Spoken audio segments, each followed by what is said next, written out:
اعوذ باللہ من الشیطان الرجیم بسم اللہ الرحمن الرحیم وبہ نستعین وہو خیر ناصر و معین قال رسول اللہ صلی اللہ علیہ وآلہ وسلم من سمع رجلا ینادی یا المسلمین فلم یجبہ فلیس بمسلم۔ اور اسی طرح امیر المومنین علی ابن ابی طالب علیہ الصلوۃ والسلام فرماتے ہیں کون للظالم خصما وللمظلوم اونا۔ پاک پیغمبر نے فرمایا کہ اگر کوئی انسان مسلمان جو ہے اگر کسی مظلوم کی آواز سنتا ہے اور وہ مسلمانوں کو پکار رہا ہوتا ہے کہ اے مسلمانوں میری مدد کے لیے آؤ، فلم یجب ہو، اگر مسلمان ہونے کے باوجود یہ اس کا جواب نہیں دیتا، اس کی داد رسی نہیں کرتا، اس کی مدد نہیں کرتا، تو پیغمبر خدا صلی اللہ علیہ وآلہ وسلم فرماتے ہیں فلیس بمسلم، یہ بندہ مسلمان نہیں ہے۔ امیر المومنین نے بھی وصیتیں کی، اور وصیتوں میں ایک وصیت امیر المومنین کی یہ ہے کہ کون للظالم خصما وللمظلوم اونا۔ اگرچہ یہ آپ کا خطاب اپنے دونوں بیٹوں کے لیے حسن اور حسین علیہ السلام کے لیے ہے، لیکن چونکہ امیر المومنین امت کے باپ ہیں اور امت کا باپ ہونے کے حوالے سے ان کا یہ وصیت، ان کی سفارش تمام امت کے افراد کے لیے ہے کہ امت کے افراد کو چاہیے کہ ہمیشہ ہی ظالم کے مقابلے میں اور مظلوم کے حامی اور مددگار رہیں، یعنی ہر زمانے میں جہاں بھی کوئی ظالم ہو تو ظالم کی مخالفت، مظلوم کی حمایت، یہ شیعہ علی ابن ابی طالب کا وتیرہ ہونا چاہیے۔ امام خمینی رحمۃ اللہ علیہ نے رمضان مبارک کے آخری جمعے کو یوم القدس قرار دیا، اور امام خمینی رحمۃ اللہ علیہ کہ یہ جو یوم القدس قرار دینا ہے اور پھر یوم القدس پر واق ہوتی ہے، راہپیمائی ہوتی ہے، جلوس نکلتے ہیں اور لوگ فلسطینی مظلوم بھائیوں کی حمایت میں نکلتے ہیں، ان کے ساتھ اظہار مودت کرتے ہیں، اظہار محبت کرتے ہیں، اظہار حمایت کرتے ہیں، جبکہ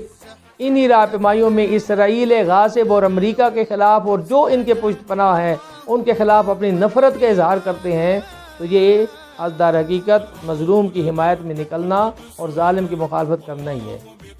ہم چونکہ علی ابن ابی طالب کے شیعہ ہیں،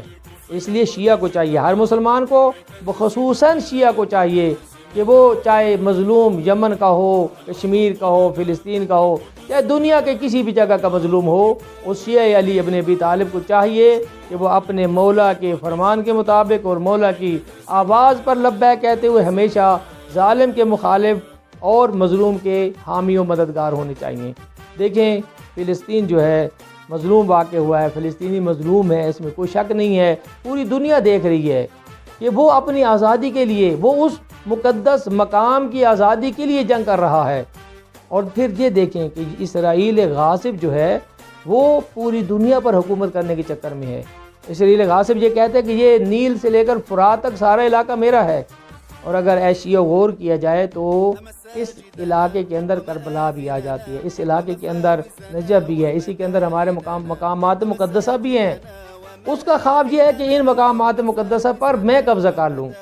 اور یہ جو فلسطینی آج اس کے خلاف پتھر اٹھائے کھڑا ہے، یہ جو فلسطینی اس کے خلاف آج کھڑا ہے، ڈٹ کر مقابلہ کر رہا ہے، یہ فلسطینی جو ہے در حقیقت ایک ایسی جنگ لڑ رہا ہے، اگرچہ اسے نہیں پتہ، لیکن ایک ایسی جنگ لڑ رہا ہے جس جنگ میں وہ حرابل دست ثابت ہو رہا ہے ائمہ معصومین کے حرم مطہر کے لیے۔ تو لہٰذا ہم سب کی ذمہ داری بنتی ہے کہ یوم القدس پر گھروں سے نکلیں، اگرچہ گرمی کا موسم ہے، اگرچہ آپ لوگوں نے روزہ رکھا ہے، لیکن اس کے باوجود ہماری ذمہ داری یہ بنتی ہے کہ ہم مظلوم کی حمایت اور اس کے ساتھ دینے کے لیے اور ظالم سے نفرت کا اظہار کرنے کے لیے اپنے گھروں سے نکلیں، اور ان جلوسوں میں جب جہاں بھی کسی بھی شہر میں جلوس نکلے تو اس کے اندر ضرور شرکت فرمائیں۔ پروردگار عالم ہمیں ظالم کی مخالفت اور مظلوم کی حمایت کرنے کی ہمیشہ توفیق عطا فرمائے۔ والسلام علیکم ورحمۃ اللہ وبرکاتہ۔